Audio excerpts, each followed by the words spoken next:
예, 안녕하십니까. 르네 희망포럼 57강입니다. 오늘은 문학 이야기를 주제로 삼았습니다.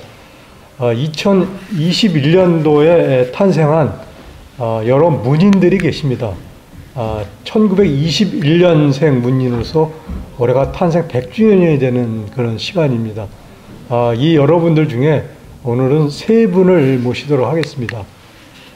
한 시대를 풍미한 경기도 안성 난실리 출생의 조병아 시인, 그리고 1960년대 4.19 혁명 이후로 비판적 지성의 대명사가 됐던 김수영 시인, 그리고 경남 하동의 역사와 신화의 소설가 이병주 소설가, 이 세 분을 모시고 문인 탄생 100주년에 관련된 그런 이야기를 품어보도록 하겠습니다.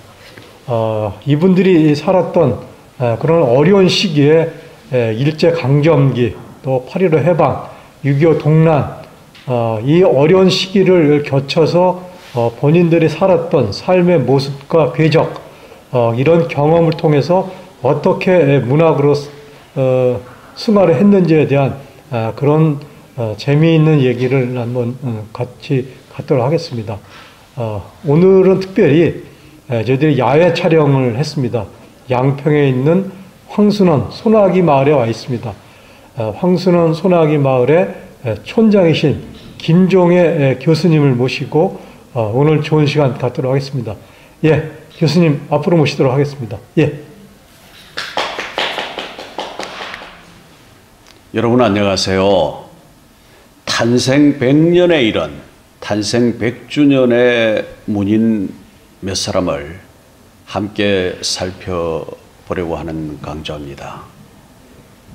100년의 울림, 2021년에 탄생 100년이 된 세 문인 조병화 시인, 김수영 시인, 그리고 이병주 소설가에 대해서 함께 얘기하도록 하겠습니다. 보시는 바와 마찬가지로 이와 같은 네 챕터로 나누어서 말씀을 드리겠습니다. 문인 탄생 100주년의 의미란 어떤 것인가? 조병화 시인, 한 시대를 풍미한 감성. 김수영 시인, 비판적 지성. 이병주 소설가, 역사와 신화의 작가. 자, 이 순서에 따라서 먼저 문인 탄생 100년의 여러 의미들을 함께 살펴보겠습니다. 여러분 화면을 보시는 바와 마찬가지로 여기 시인 네 사람, 소설가 네 사람의 얼굴을 볼 수 있습니다. 조병아 시인, 매우 해맑은 얼굴이죠.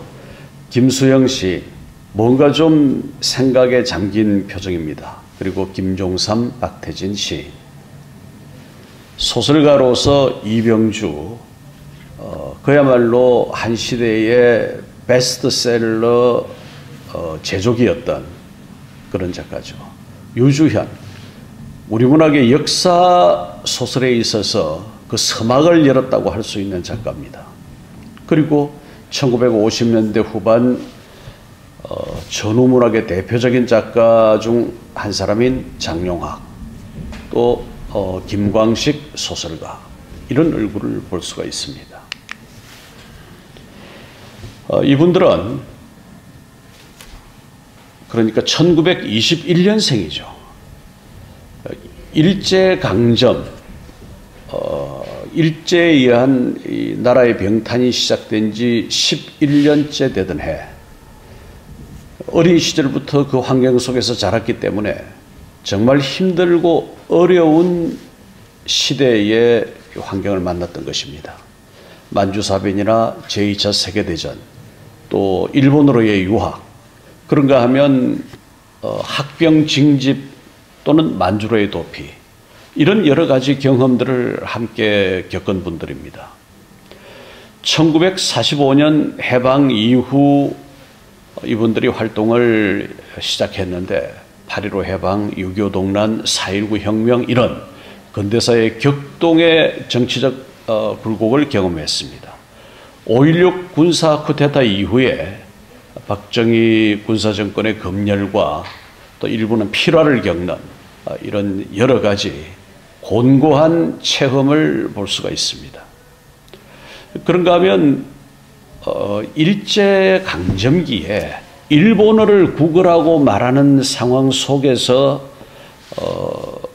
어린 시절에 학습을 했기 때문에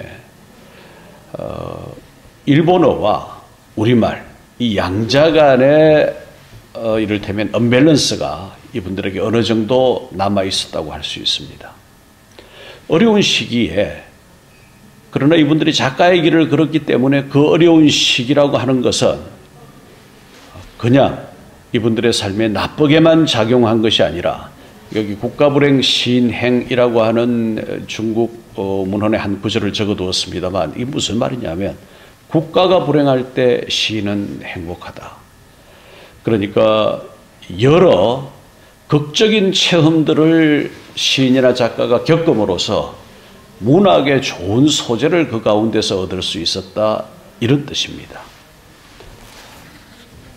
자, 이 세 문인 가운데 먼저 조병화 시인에 대해서 함께 살펴봅니다. 한 시대를 풍미한 감성, 저는 이렇게 이름을 붙였습니다. 이분은 대한민국 예술은 회장을 지냈고 세계 시인 회의의 개관 시인이었고 상도 많이 받으셨죠. 아시아 자유문학상, 3.1 문학상, 국민훈장 모란장, 국민훈장 동백장, 그리고 금관 문화훈장. 경희대 국문과 교수로 계셨고 제 서성이시기도 합니다. 삶과 죽음과 고독한 인생을 노래한 개관 시인이다. 이런 제목을 붙여볼 만합니다. 1921년 경기도 안성에서 출생을 했고 호는 편운입니다. 조각구름이라는 뜻이죠. 그래서 안성에 있는 문학관에 처음 출발할 때의 이름이 편운제였습니다. 1938년이면 27이 되던 해죠. 경성사범을 다녔고 1945년 해방되던 해죠. 일본 도쿄 고등사범에서 수학을 했습니다. 그리고 4년 후인 1949년 첫 시집 버리고 싶은 유산 이런 제목이죠. 시집을 냈습니다. 경희대학교 교수로 오래 계셨고 나중에는 인하대학교로 옮겨서 거기서 또 교직에 계셨죠. 자, 우리가 이분의 시 가운데 가장 익숙하게 알고 있는 이 의자라고 하는 시입니다. 근데 이 시의 제목을 우리가 의자라고 알고 있지만 실제로 이 의자는 연작으로 되어 있는데 그 넘버가 1번에서 10번까지 있습니다. 우리가 잘 알고 있는 화면에 보시는 이 시는 7번째 연작입니다. 그러니까 의자 7 이렇게 되어 있단 말이죠. 제3시집 시간의 숙소를 더듬어서에 실려있는 의자 연작 10편 중 7번째 시 함께 읽어보겠습니다. 지금 어디 몇 점 아침을 몰고 오는 분이 계시옵니다. 그분을 위하여 묵은 이 의자를 비워드리죠. 지금 어디 몇 점 아침을 몰고 오는 어린 분이 계시옵니다. 그분을 위하여 묵은 의자를 비워드리겠어요. 먼 옛날 어느 분이 내게 물려주듯이 지금 어느 몇 점 아침을 몰고 오는 어린 분이 계시옵니다. 그분을 위하여 묵은 의자를 비워드리겠습니다. 세대교체 문제, 또 어린 분이라고 하는 후세대에 대한 존중, 지금 가지고 있거나 누리고 있는 것에 대해서 이것을 아주 모양 있게 아름답게 이를테면 전달하겠다는 그렇게 세대교체를 내다보는 시인의 결곡한 마음이 담겨있는 그런 시입니다.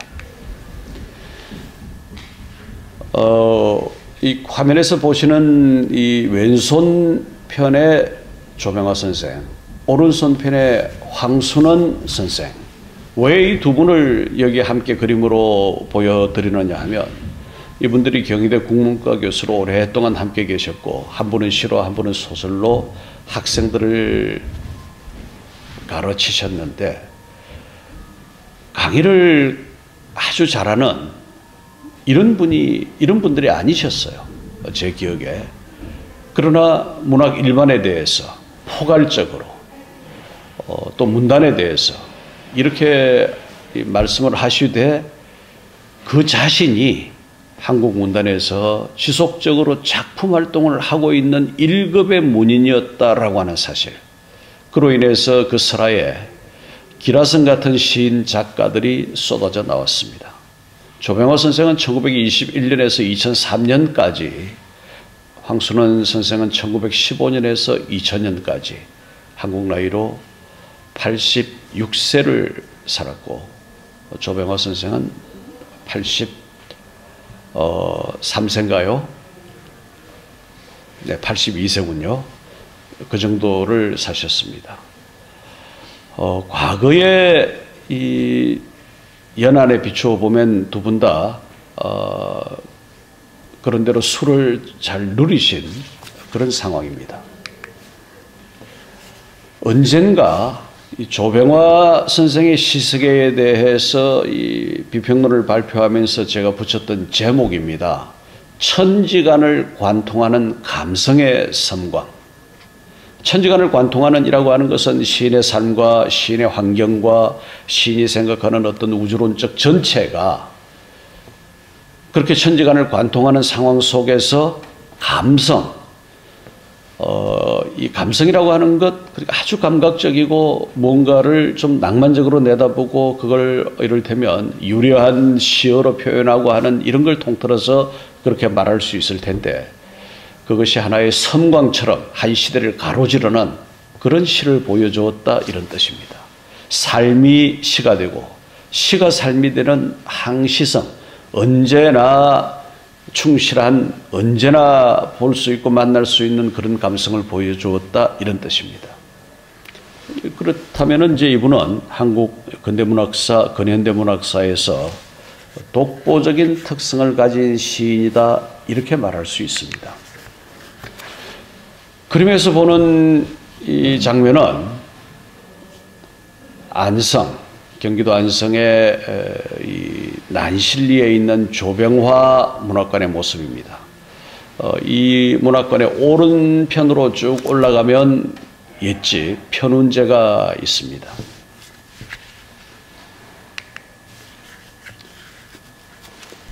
이 그림은 이 편운문학관의 내부 1층 전시실입니다.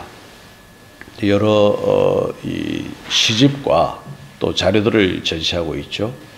오른쪽에 보이는 사진은 역대 편운문학상 수상자들의 얼굴입니다. 한국 문단에서 이름 있는 시인 그리고 이론가가 편운문학상의 시인상과 평론상을 받았습니다. 그러니까 이 상을 받는 것은 우리 문단의 이 수상자들의 흐름으로 보아서 매우 영광스럽게 여겨지는 그런 상이라고 할 수 있죠. 저도 이 상의 수상자이기도 합니다. 자, 굉장히 귀한 사진인데요. 이 조병화 선생 맨 오른편에 지금 앉아 있고 왼쪽 편에 있는 분이 럭비 공을 들고 있습니다. 이분은 학창 시절에 럭비 선수였습니다. 연결이 잘 안 되죠, 여러분. 시인이자 럭비 선수. 그런데 이분은 또 원래 이 전공했던 분야가 국어나 문학이 아니었습니다. 이분은 물리화학 전공이었습니다. 물리화학도 조병화, 그리고 럭비 선수로 뛰었던 조병화, 그 조병화라고 하는 한 인물이 그 삶의 궁극에 있어서는 시인의 길로 갔던 것이죠. 자, 여기 오산 인터체인지인데 경부고속도로를 타고 내려가다가 이 오산 인터체인지에서 엑시스를 나가서 이 조병화 문학관이 있는 난실리로 가게 됩니다. 시인은 생전에 이 오산 인터체인지를 지나다녔죠. 그리고 그 나들목의 감상을 시로 남겼습니다. 오산 인터체인지라고 하는 시의 한 부분 거기에 기록되어 있습니다. 함께 읽겠습니다. 자, 그럼 하는 손을 짙은 안개가 잡는다. 넌 남으로 천리 난 동으로 사십리. 여기서 남으로 천리 가면은 저 남해안 부산까지 가는 거죠. 난 동으로 사십리. 동으로 사십리 가면 이 지금 조병암 문학관이 있는 안성 난실리가 있다는 얘기죠. 산을 넘는 저수지 마을, 식지 않는 시간 삭은 산천을 돈다. 비교적 이 조병호 선생의 시세계 중에서도 앞부분에 위치하는 시인데, 자, 여기서 여러분 식지 않는 시간이라고 하는 건 뭘까요? 또 삭은 산천이라고 하는 건 뭘까요? 여러 유형, 여러 방향의 해석이 가능하겠지만 시인은 산을 넘는 저수지 마을, 식지 않는 시간, 삭은 산천을 돈다, 이렇게 썼습니다. 정말 부지런한 분이셨어요. 저도 학교 때 학보사 학생기자를 하면서 아침에 일찍 학교를 나갔는데, 이분은 8시 전에 이미 학장실에 나와서 불을 밝히고 계셨습니다. 그래서 문을 두드리고 들어가 보면 책상에 앉아서 원고를 쓰거나 아니면 이젤에 올려놓은 캔버스에 유화를 그리고 있었습니다. 정말 부지런했고, 그리고 철저한 시간관념을 가진, 약속을 하고 어디에 만나기로 하면은 절대로 늦는 적이 없는, 그리고 다른 사람이 늦는 것 또한 그다지 용서하지 않는 그런 분이셨죠. 그런 삶으로 인해서 53권의 창작시집, 53권의 창작시집, 28권의 시선집, 5권의 실론집, 시에 대한 논의를 직접 시인이지만 논리적으로 썼던 거죠. 산문처럼 이렇게 썼습니다. 37권의 수필집, 2권의 번역서, 5권의 화집, 5권의 화집. 이 그림 전시회를 꽤 여러 번 하셨습니다. 자, 한 사람의 생에 의해서 이와 같은 이 성과를 남긴다라고 하는 것, 여러분 만만치 않은 일이겠죠. 그 어머니입니다. 진종 여사. 조병호 선생의 어머니에 대한 존경과 사랑은 참으로 대단했습니다. 어머니가 있어야 사랑할 수 있고 어머니가 있어야 죽을 수 있다라는 말은 일찍이 독일의 문호 헤르만 헤세가 나르치스 und 골드문트, 지성과 사랑의 마지막 대목에서 쓴 구절이죠. 우리의 조병화 시인 어머니 사랑은 어머니에 대한 어떤 경도는 그에 못지 않았습니다. 꿈의 귀향이라고 하는 이 시 전문인데요. 지금 보고 계십니다. 이 지금 조병화 문학관에 서 있는 비석이에요. 그 시가 이렇게 되어 있습니다. 어머님 심부름으로 이 세상 나왔다가 이제 어머님 심부름 다 마치고 어머님께 돌아왔습니다. 자, 이렇게 되면 이 시인에게 어머니는 하나의 종교 같은 뭔가 어떤 믿음의 확신 같은 이런 존재죠.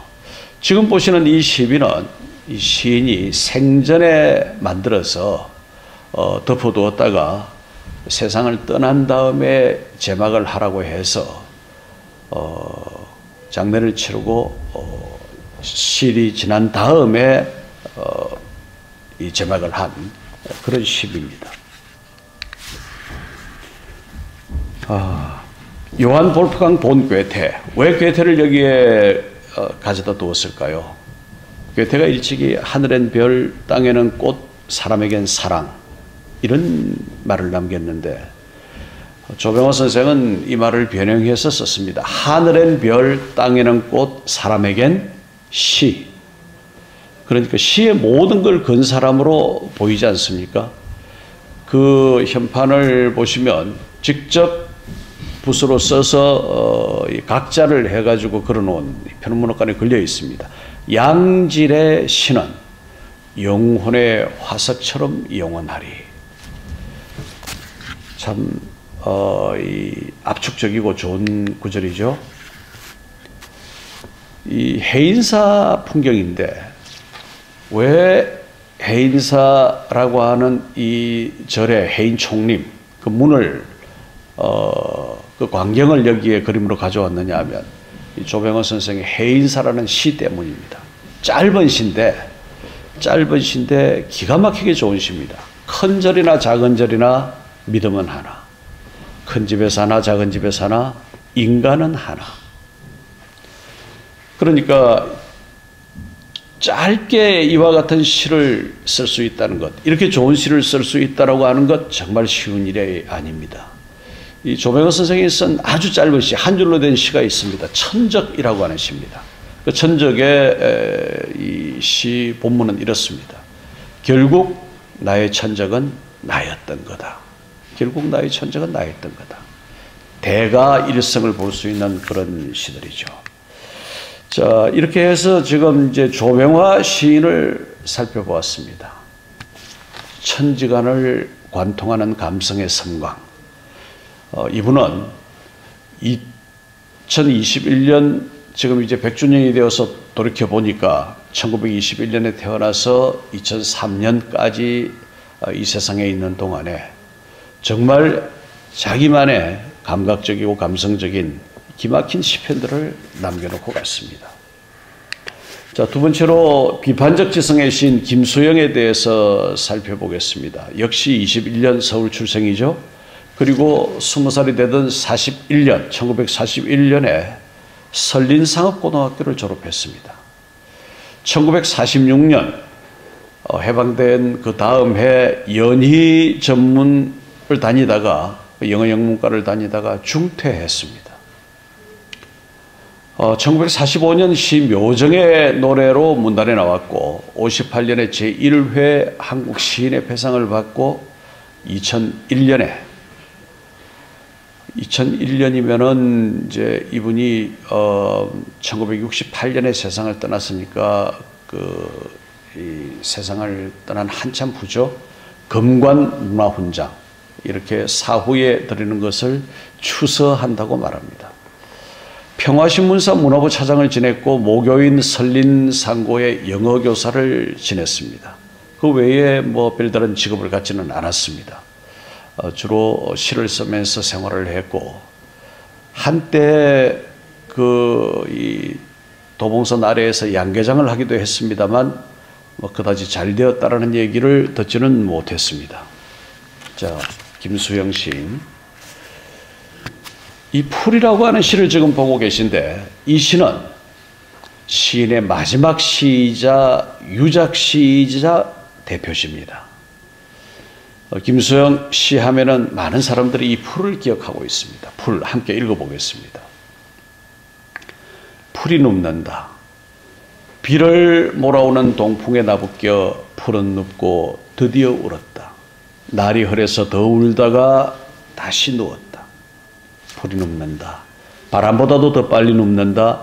바람보다도 더 빨리 울고 바람보다 먼저 일어난다. 날이 흐리고 풀이 눕는다. 발목까지 발밑까지 눕는다. 바람보다 늦게 누워도 바람보다 먼저 일어나고 바람보다 늦게 울어도 바람보다 먼저 웃는다. 날이 흐리고 풀뿌리가 눕는다. 이 풀은 많이 논의된 시입니다. 심지어는 이 시 한 편을 대상으로 학위 논문을 쓴 사람도 있습니다. 풀은 억압과 착취에 시달리는 민중을 형상화하고 있습니다. 그 민중의 생명력, 민초라는 말을 쓰죠. 그 민중적 생명력을 보여주는 그런 시죠. 그런가 하면 바람은 풀의 자유로움을 억압하는 세력입니다. 민중을 억압하는 사회적인 힘, 독재 권력이나 외세를 뜻하는 것이겠죠. 날이 흐리고 풀뿌리가 눕는다라고 하는 것은 암울한 시대 민중이 짓밟히고 쓰러지는 그와 같은 시대를 말합니다. 그러나 풀은 바람보다 먼저 일어나고 앞에 구절에서 보면 바람보다 먼저 웃는다. 바람보다 늦게 울어도 바람보다 먼저 웃는다. 바람보다 먼저 일어나고 먼저 웃는다라고 하는 것은 민중의 끈질긴 생명력과 저항성을 말하고 있습니다. 민중의 저항력을 말하는데 민중이라는 말, 저항이라는 말, 생명력 이런 말 단 한마디도 쓰지 않고 풀에 관해서만, 풀을 묘사하는 방식으로만 이것을 말할 수 있다면 이 시인은 간단한 시인이 아닌 거죠. 이처럼 식물을 가지고 이를테면 어떤 민중적 생명력을 노래한 시인들이 들어 있습니다. 벼라는 시를 쓴 이성부 시인이 있고, 벼는 벼끼리 피는 피끼리라는 시를 쓴 또 그것이 시집 제목이 되기도 했죠. 하종호 시인이 있습니다. 함께 비교를 해보는 뜻에서 이성부의 벼를 한번 읽어볼까요? 같이 조금 빠른 속도로 읽어보겠습니다. 벼는 서로 어우러져 기대고 산다. 햇살이 따가워질수록 깊이 익어 스스로를 아끼고 이웃들에게 절을 맡긴다. 서로가 서로의 몸을 묶어 더 튼튼해진 백성들을 보아라. 이 벼를 묶어 놓은 걸 백성이라고 치환해서 얘기하고 있습니다. 죄도 없이 죄지어서 더욱 불타는 마음들을 보아라. 벼가 춤출 때 벼는 소리 없이 떠나간다. 벼는 가을 하늘에도 서러운 눈씻어 맑게 다스릴 줄 알고 바람 한 점에도 제 몸에 노여움을 덮는다. 저의 가슴도 더운 줄을 안다. 벼가 떠나가며 바치는 이 넓디 넓은 사랑, 쓰러지고 다시 일어서서 드리는 이 피 묻은 그리움, 이 넉넉한 힘. 풀하고 비교해보면 어떨까요?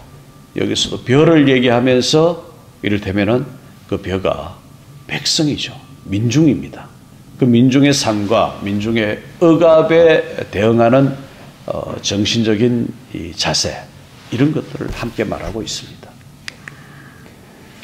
자, 김수영의 시 외에 산문으로서 가장 널리 알려져 있는 것이 시의 침을 뱉으라라고 하는 글입니다. 이것은 1968년에 부산문학세미나에서 발표한 평론입니다. 말년의 글이죠.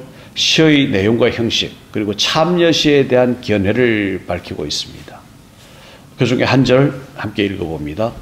먼저 시를 쓰는 것은 머리와 심장으로 하는 것이 아니라 온몸으로 밀고 나가는 것으로, 그것이 곧 시의 형식이고, 시를 논한다는 것은 시의 내용을 가리키는 것으로 산문의 의미, 모험의 의미를 포함한다. 이런 것이 이 시의 침을 뱉으라에 나오는 말인데, 시인은 김수영 시인은 시인들을 향하여 시가 이를테면은 이 시대와 사회의 부정적인 측면에 대해서 순응하며 이를테면은 이 시를 읊조리거나 생산하는 데 그치는 것이 아니라 그 부정적인 상황에 대해서 과감하게 침을 뱉는다. 그러니까 이 탐해, 침 뱉고 욕하는 걸 탐해라고 하죠. 또는 저항하거나 그것을 이를테면은 거부하는 몸짓을 보이지 않으면 안 된다. 시는 마땅히 그래야 한다라는 생각을 가지고 있었던 거죠. 여기 좀 자세한 연보가 나와 있습니다. 한번 쭉 훑어볼까요? 종로구 관철동에서 출생했고 설린상고 졸업한 건 아까 봤죠. 일본 도쿄 유학해서 연극연구소에서 연출 수업을 했습니다.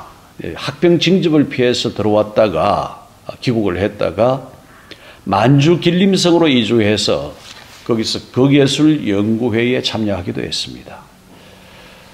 해방되던 해 귀국하고 묘정의 노래로 등단한 건 좀 전에 말씀을 드렸었고, 연희 전문 영문과를 다니다가 자퇴하고 영문과를 그래서 이제 닦은 영어 실력으로 영어 통역 생활을 했습니다. 1950년에 한국전쟁이 발발했을 때 의용군에 강제 동원되었고, 나중에 거제도 포로수용소에 수용되어 있다가 석방되었습니다.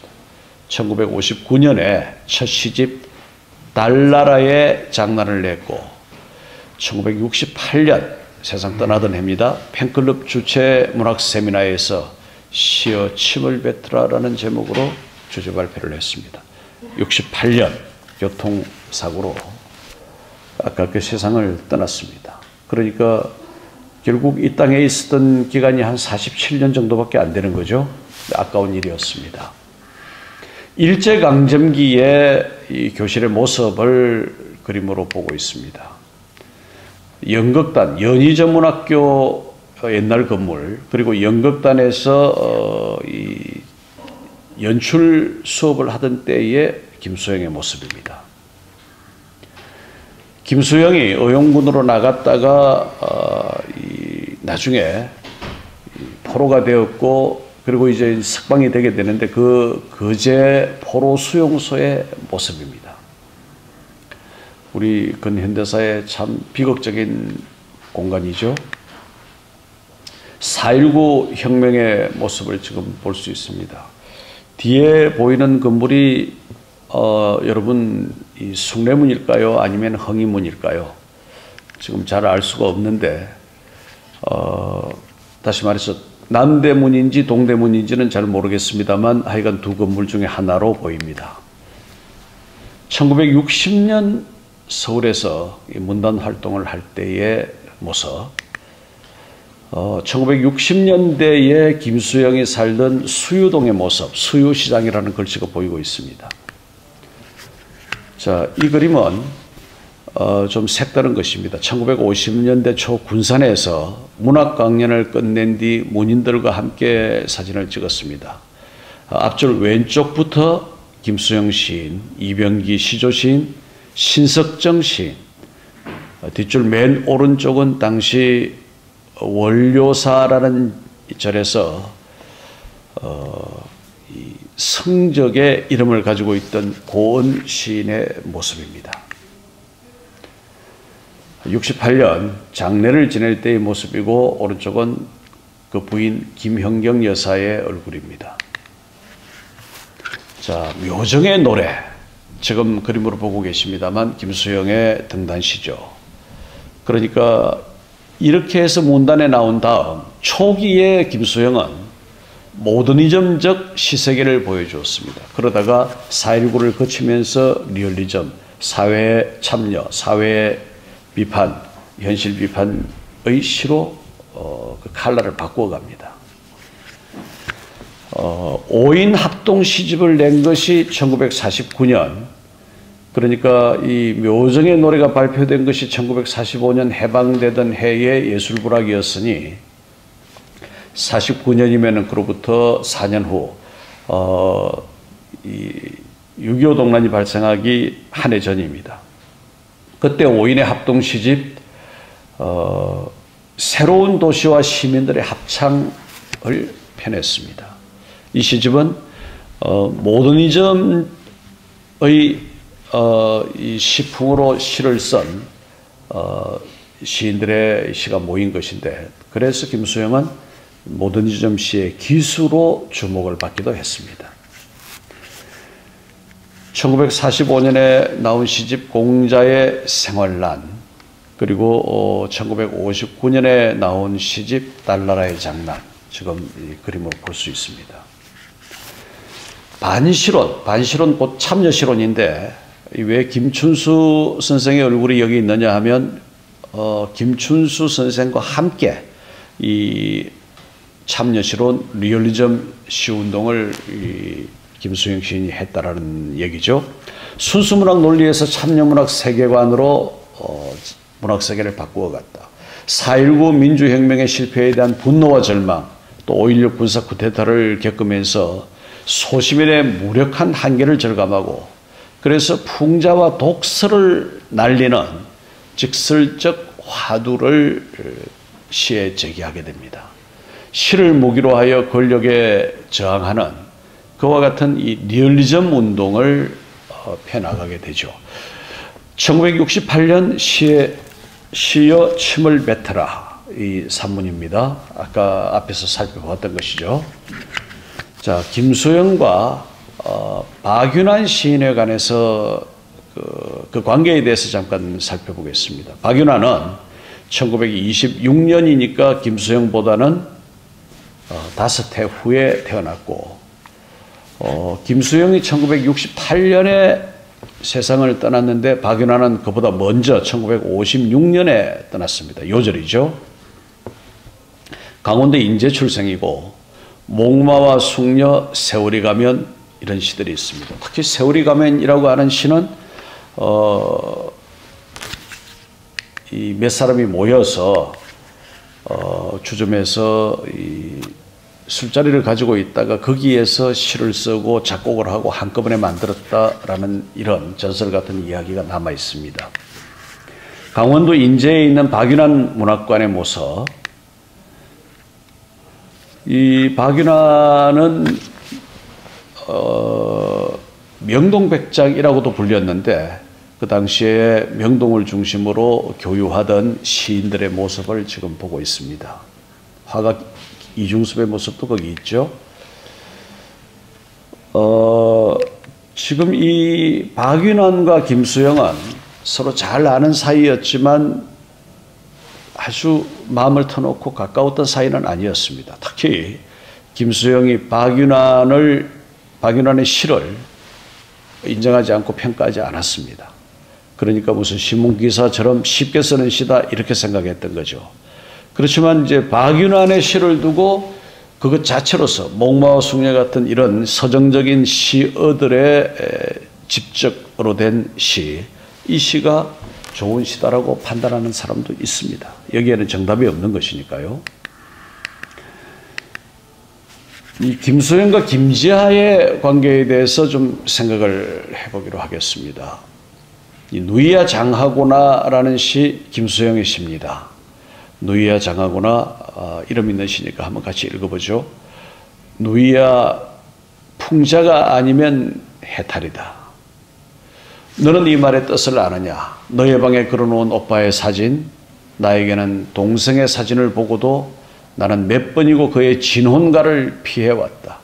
그 전에 돌아간 아버지의 진혼가가 우스꽝스러웠던 것을 생각하고 그래서 나는 그 사진을 10년 만에 곰곰이 정시하면서 이래 거북해서 너의 방을 뛰쳐나오고 말았다. 10년이란 한 사람이 준 상처를 다스리기에는 너무나 짧은 세월이다. 자, 여기서 여러분 두 번째 줄 한번 보시죠. 누이야 풍자가 아니면 해탈이다. 김수영은 누이야 장하구나에서 이렇게 썼습니다. 그런데 김수영의 시를 두고 비판을 한 김지하, 본명 김영일이죠. 1941년생이니까 김수영보다는 20살이 아래입니다. 박경리 작가의 사위이기도 하죠.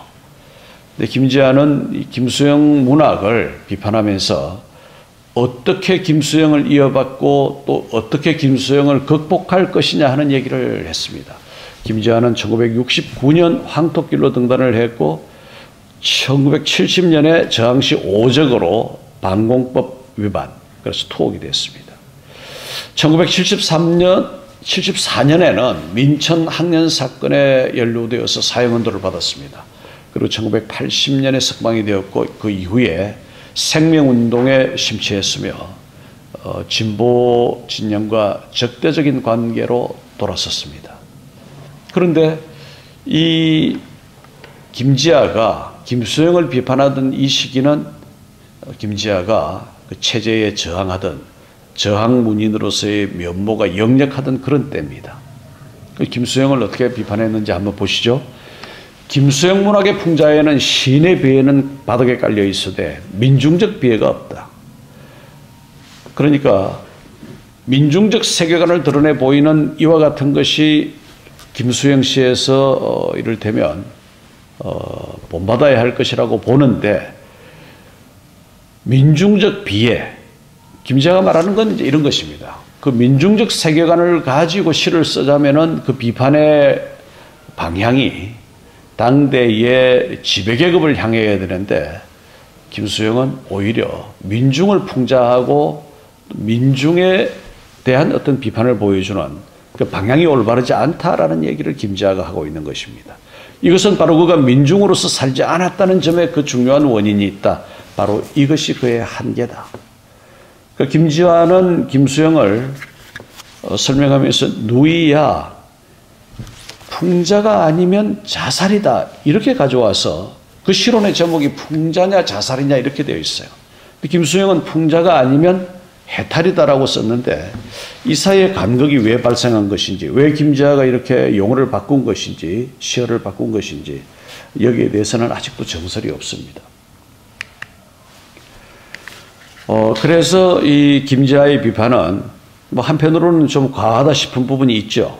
그렇지만 민중으로 살지 않았기 때문에 민중적 비애를 가지고 민중을 풍자하거나 민중의 그 여러 삶의 모습을 비판적으로 드러내는 것 외에 실제로 김수영의 시가 지배계급을 향한 이 칼날을 겨누고 있었어야 하는데 그렇지 못했다, 이 얘기를 한 것입니다. 민중으로 살지 않았다는 점에 원인이 있다라고 했습니다. 자, 이 유사한 사례, 내용은 전혀 다른 것이지만 형식에 있어서 비슷한 것을 우리가 김동리의 사반의 십자가라는 소설에서 볼 수 있습니다. 동리는 황토기, 무녀도, 등신불, 화랑의 후에 뛰어난 작품들을 남긴 작가죠. 사반의 십자가 이 장편을 쓰고 나서 동리는 이렇게 말했습니다. 나는 비로소 내 작품을 갖게 되었다는 자신감이 들었다. 그러니까 대표작처럼 생각했던 것이 사반의 십자가라는 얘기죠. 그런데 문제는 한국 문학에서 신성과 인본주의의 접점에 대한 탁월한 담론을 보여주는 것이 이 소설임에도 불구하고 이 소설 속에서 동리가 기독교 신앙에 대한 이해의 부족을 드러내고 있다고 하는 사실입니다. 그 이유가 제가 판단하건대는 동리 자신이 기독교인으로 살지 않았다는 데 그 이유가 있습니다.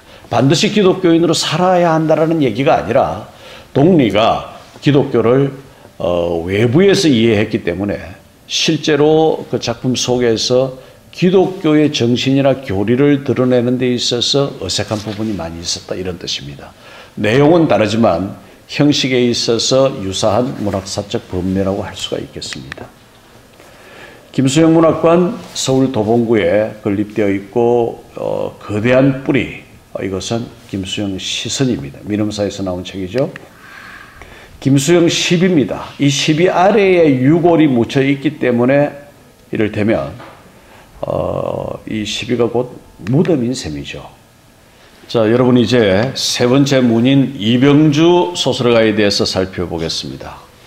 이병주 소설가는 제가 지금 그 기념사업회의 공동대표를 맡고 있기 때문에 또 오랫동안 이병주 연구를 하고 이병주 작품을 읽었기 때문에 매우 친숙하고 잘 아는 작가입니다.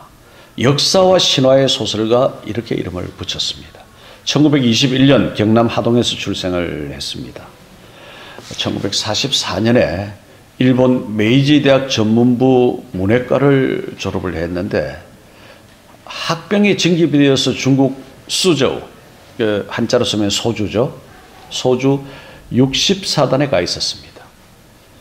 그리고 해방 이후에 상해에 있다가 귀국을 해서 진주 농대, 지금 경상대입니다. 또 해인대, 지금 경남대입니다.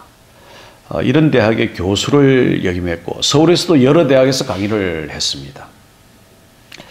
1955년 부산에 있는 국제신보에 입사해서 언론인 활동을 하고 언론인으로서 국제신보의 편집국장 겸 주필을 지냈습니다. 그 기간에 명논설로 이름을 날렸죠. 이 시기에 부산일보 편집국장을 하던 황용주와 함께 당시 부산 군수기지사령관으로 있던 박정희와 친했는데 그 친한 게 정말 친한 건 아니었던 모양이죠. 1961년에 5.16 군사 쿠데타가 일어나자 필화 사건으로 두 사람 다 황용주, 이병주가 모두 수감됩니다. 근데 황용주는 금방 나왔는데 이병주는 상당히 감옥에 있었습니다. 출감 이후 1965년에 소설 알렉산드리아라고 하는 작품으로 세대지를 통해서 문단에 나왔습니다.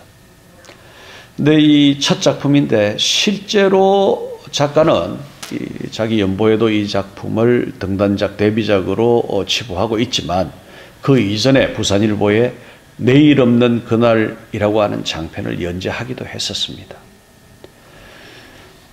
그런데 이 소설 알렉산드리아를 읽고 많은 사람들이 놀랐습니다. 한국 문학에 이와 같이 수월한 작품이 있겠는가?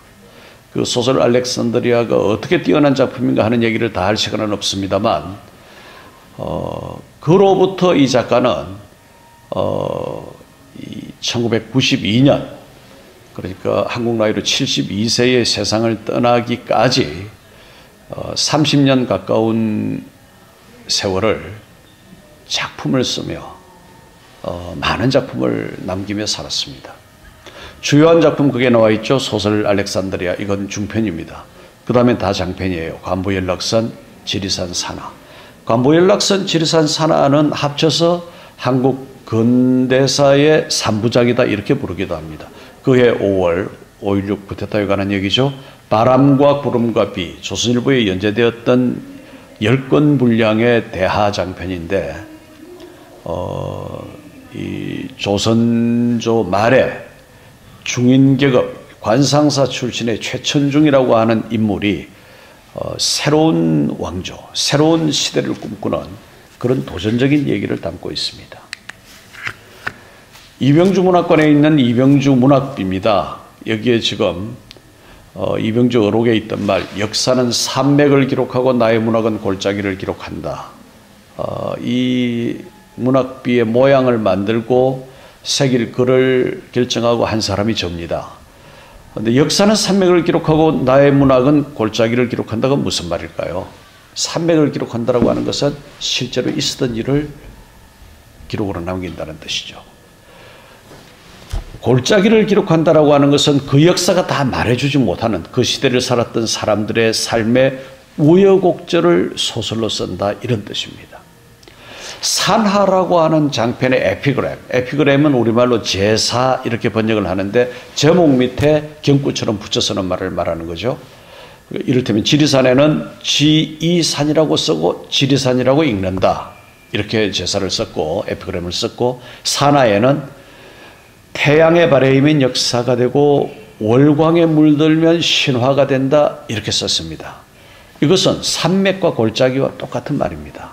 그러니까 무슨 말이냐면 역사라고 하는 것은 그 시대를 살았던 삶의 진실을 다 보여주지 못한다라는 것이 이병주의 생각입니다. 제가 석사 과정을 다닐 때 이 작가를 만났습니다. 학교에서 나오는 이 매거진에 원고 청탁을 하고, 왜 원고 청탁을 했냐면 이분을 좀 만나보고 싶어서. 코리안 호텔 커피숍에서 만났는데 제가 이렇게 질문을 했습니다. 선생님, 역사란 무엇입니까?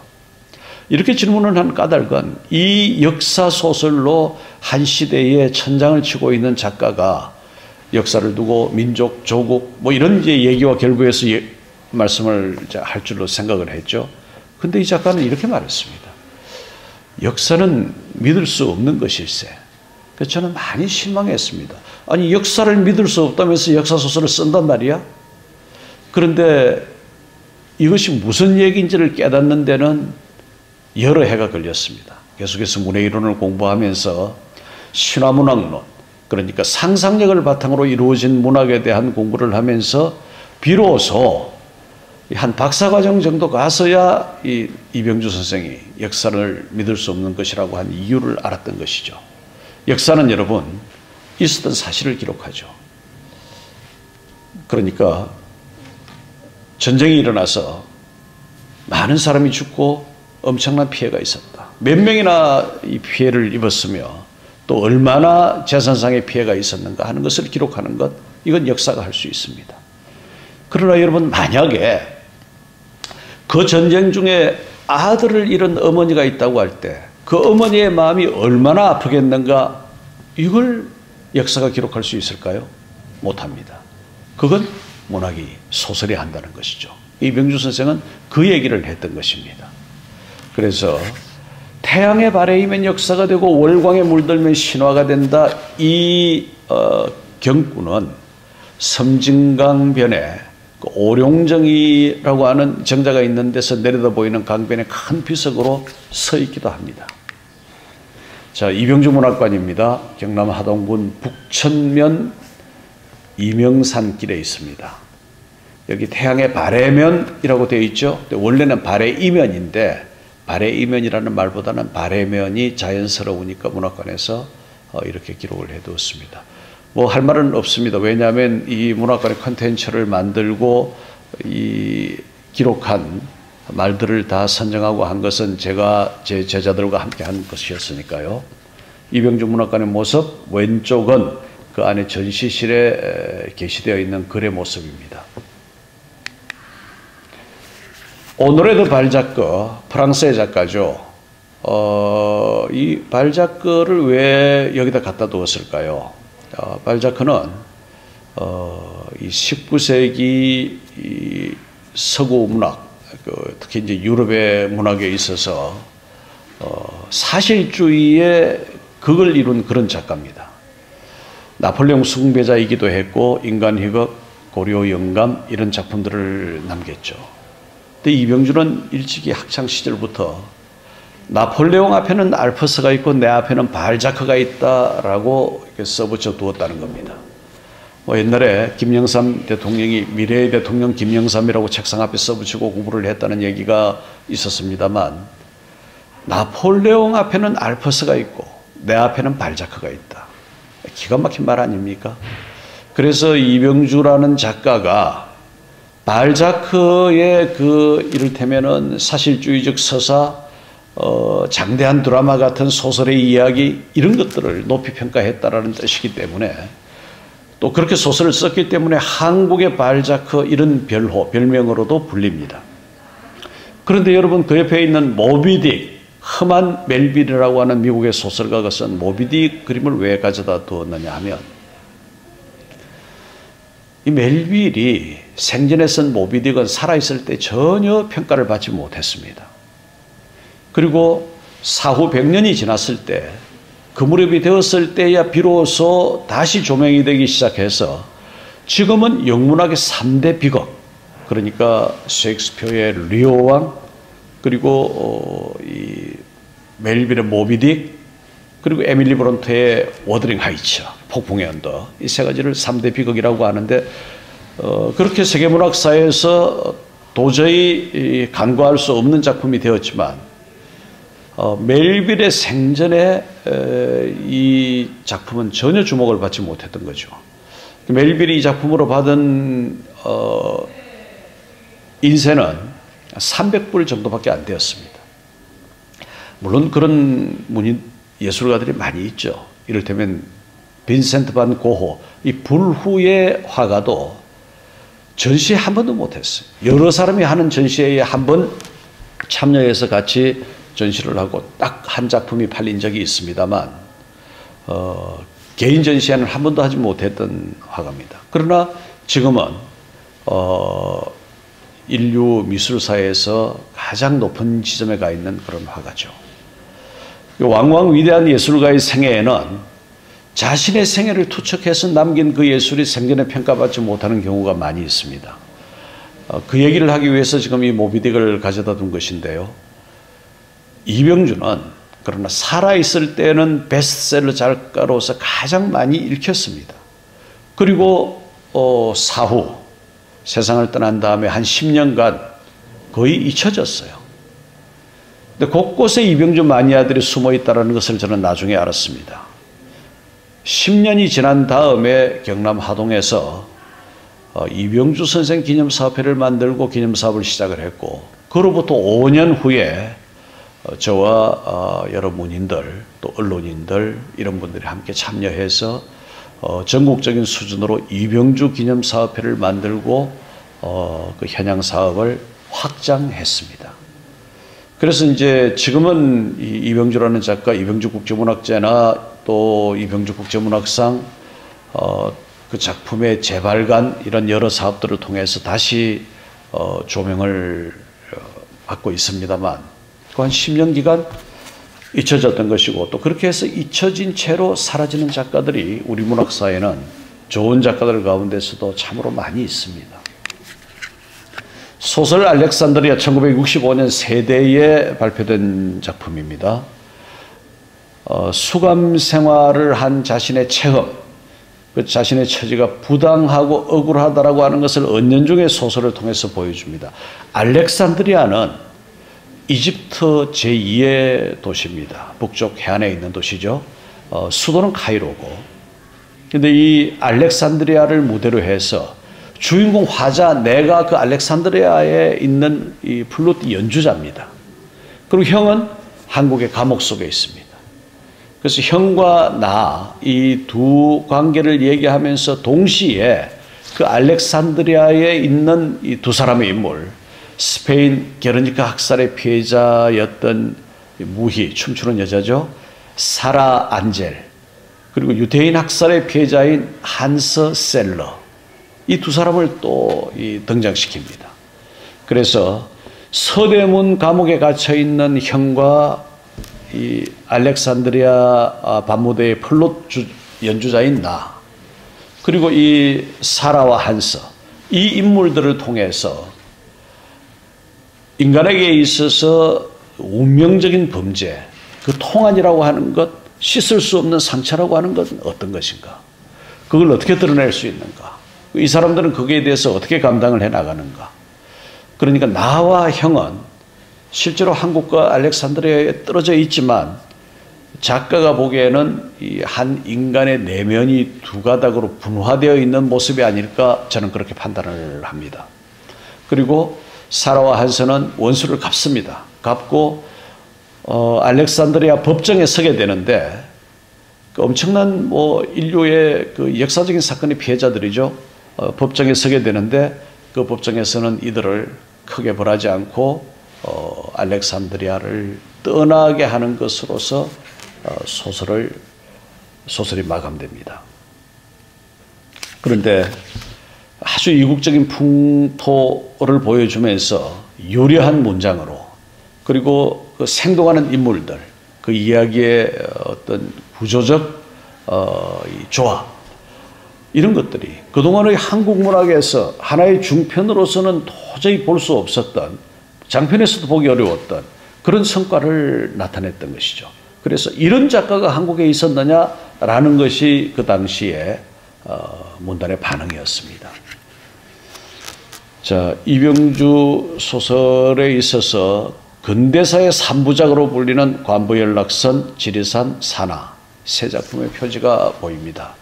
관부연락선은 일제강점기, 그리고 이 해방공간, 이 한 10년 정도, 해방되기 10년 전부터, 5년 전부터 해방된 이후 5년까지 한 10년간을 실제적인 배경으로 하지만 작품 바탕에 깔려있는 전체적인 배경은 이를 포함한 한 100년의 역사를 넘나들고 있습니다. 그래서 6.25에까지 이르는 당대 청년 지식인들의 좌절의 모습을 유태림이라고 하는 주인물을 통해서 보여줍니다. 지리산은 그 이후 얘기죠. 해방공간. 해방공간이라고 하는 것은 여러분 1945년에서 1950년, 그러니까 해방이 되고 나서 전쟁이 일어나기까지의 기간을 해방공간이라고 부릅니다. 거기에서부터 6.25 동란에 이르기까지 좌익 파르티잔, 빨치산이 되어서 지리산으로 들어갈 수밖에 없었던 사람들의 이야기를 보여줍니다. 조정래의 태백산맥이 비슷한 시기를 대상으로 이를테면 경제사회적 관점에서 이 이야기를 썼다면 이병주는 철저하게 휴머니즘적, 인본주의적 측면에서 이 작품을 썼습니다. 산하는 제1공화국 시절에 이종문이라고 하는 한 노름꾼, 통속적 인간 군상들의 이야기를 통해서 그 시대사를 보여주는 정말 재미있는 소설입니다. 한번 손에 들고 읽기 시작하면 놓기 어려울 정도죠. 자, 이 지리산과 태백산맥이 함께 놓여 있는 것은 좀 전에 제가 말씀드린 바로 그런 이제 차이들 때문에 그렇습니다. 역사의 그물에 잡히지 않는 숱한 인간사, 성자가 되지 못하여 이름조차 남기지 못한 패자들, 역사의 행간에 묻혀버린 비극의 주인공들을 보여주는 민족 대하 드라마가 이 두 작품들인데, 하나는 경제사회학적 관점에서, 하나는 휴머니즘, 휴먼 센트리즘, 인간 중심주의의 관점에서 이 중심적인 기술을 해나갔다 이런 뜻입니다. 자, 바람과 구름과 비 10권으로 된 대화장편인데 구한말 역술인 최천중이라고 하는 인물이 기막힌 인물이에요. 멸망해가는 나라를 대신할 새로운 나라를 건설하기 위해서 자기 아들을 왕으로 세우겠다는 생각을 하고 벌이는 야망과 모험의 드라마입니다.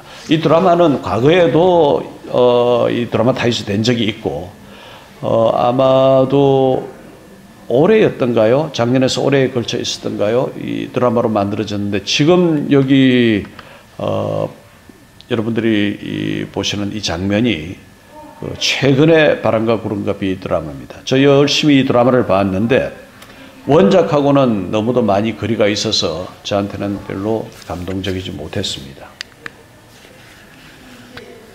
자, 여러분 만약에 제가 이병주 선생을 다시 만난다면 대학원 석사과정 시절에 만나서 선생님 역사란 무엇입니까? 라고 물어보던 그 이를테면 이 햇병아리 연구자가 아니고 문학 비평을 하고 대학에서 문학 공부하고 학생들을 가르치기를 30년 이상 해온 그 경험을 가지고 이병주 선생에게 질문을 던지게 된다면 어떨까? 어느 인터뷰어가 저한테 이렇게 물었습니다. 지금 이병주 선생을 다시 만난다면 어떻게 질문하시겠습니까? 저는 두 가지 질문을 하겠다고 했습니다. 하나는 이 선생이 일생을 두고 써온 그런 신화문학론적 관점의 세계관이 아닌 예를 들면 문학사회학이나 리얼리즘 문해이론의 문학적 시각을 어떻게 보느냐 이런 질문을 하고 싶다. 짐작컨대 아마 작가는 워낙 해박한 작가이기 때문에 이 문제에 대해서 뭔가를 한참 얘기를 할 겁니다. 그리고 그와 같은 문학적 시각에 대해서 부정하거나 도외시하지는 않을 것으로 봅니다. 그러나 내가 서 있는 문학의 입지점은 그렇지 않다라고 말하겠죠. 말을 안 하더라도 그런 의미겠죠. 두 번째 하나 더 질문을 던진다면 역사 소재의 작품들 외에 현대사회의 애정 문제를 다룬 작품들의 문제를 질문하고 싶어요. 이게 무슨 얘기냐면 이병주의 역사 소재 소설들은 태작, 수준이 떨어지는 작품이 거의 없습니다. 그러나 현대사회의 애정 문제를 다룬 작품들은 이를테면은 읽히기 위한, 책을 팔기 위한 이런 느낌이 드는 작품들이 많이 있고 동어반복의 작품들도 많이 있단 말이죠. 그래서 말하자면은 이런 작품들 때문에 그 역사 소재의 작품들이 보여주는 뛰어난 성과, 수월한 성과가 하향 평준화된다는 생각을 해보시지 않았느냐 이렇게 질문을 하겠다는 얘기인데 아마 선생은 이렇게 말씀하실 것 같아요. 야, 이 사람아, 세상 살다 보면 인생에 있어서 온전하고 확고한 정답은 없는 것일세. 그럼 이제 더 저는 할 말이 없겠죠. 하나 예를 들면 이건 돌아가신 김윤식 선생님께서 김윤식 선생님은 이제 그 이병주 기념사업회의 전임 공동대표였습니다. 이병주 기념사업회가 발족할 때에 김윤식 선생님과 하동 출신의 검찰총장을 지내고 청와대 정무수석을 지낸 변호사 정구영 선생님 두 분이 공동대표였고 지금은 고려대 총장을 지낸 이기수 선생님과 제가 공동대표로 있습니다. 그래서 이 김윤식 선생님을 제가 오래 모시고 있었는데 김윤식 선생님이 이병주 선생과 관련해서 제게 해준 얘기입니다. TV 토론에 이병주 작가, 김윤식 평론가 두 사람이 나갔는데 이런 문제 제기를 했다는 겁니다. 그 비창이라고 하는 장편 소설이 있는데 거기에 보면 그 30대 그 여주인공이 그 행동이 일관성이 없고 이랬다 저랬다 하는데 이게 소설적인 측면에 있어서 안정적이지 않거나 좀 문제가 있지 않느냐 이런 얘기를 했더니 이병주 선생이 이렇게 답을 했다는 겁니다. 나는 지금 나이가 60 얼마가 되었는데 아직도 아침 저녁으로 갈팡질팡 하는데 30대 그 지금 이 술집 여주인이 그 갈팡질팡 하는 게 뭐 이상하냐고. 그래서 김윤식 선생이 이거 참 운의 현답이다. 하고 그 뒤에 그 얘기를 저한테만 해도 몇 차례 하신 적이 있었습니다. 이런 질문 자체가 사실은 부질없는 것이지만, 그러나 이병주 연구자로서 그리고 이병주 문학을 좋아하는 사람으로서 제기하고 또 함께 생각해 볼 만한 문제가 아닐까 이렇게 생각이 됩니다. 교육계와 언론계에 있던 그가 40대 중반이 넘어서 소설가가 되었고, 문단활동 27년 동안에 이 장편과 작품집이 88권, 그리고 에세이가 23권입니다. 엄청난 분량이죠. 도쿄 유학이나 학병, 분단 등 민족적 현실에 대한 체험을 성공적으로 작품화했고, 다양한 역사 체험과 동서양의 역사 문화에 걸친 박학다식, 박람강기를 보여준 작가였습니다. 관보연락선 지리산 산하, 그리고 또 그해 5월 행복어 사전, 바람과 구름과 비 같은 정말 재미있게 읽고 또 역사적 교훈을 얻을 수 있는 이런 작품들이 절비한 작가가 곧 이병주입니다. 자, 여러분, 우리는 이렇게 해서 이 조병화, 김수영, 이병주, 그러니까 올해의 탄생 100주년이 된 세 문인을 함께 살펴보았습니다. 이것이 어떤 의미가 있을까요? 한 문인의 탄생 100주년이라고 하는 것, 그가 남긴 문학이라고 하는 것, 그 문학이 우리 사회와 시대에 반영된 현상의 모습이라고 하는 것, 이런 것들을 통해서 우리는 과거에서 교훈을 얻고 또 미래의 새로운 비전을 발굴할 수 있지 않을까. 무엇보다도 이와 같은 문학적 이야기들을 통해서 우리의 삶과 우리의 내면을 반사해보는 거울로 삼을 수 있지 않을까.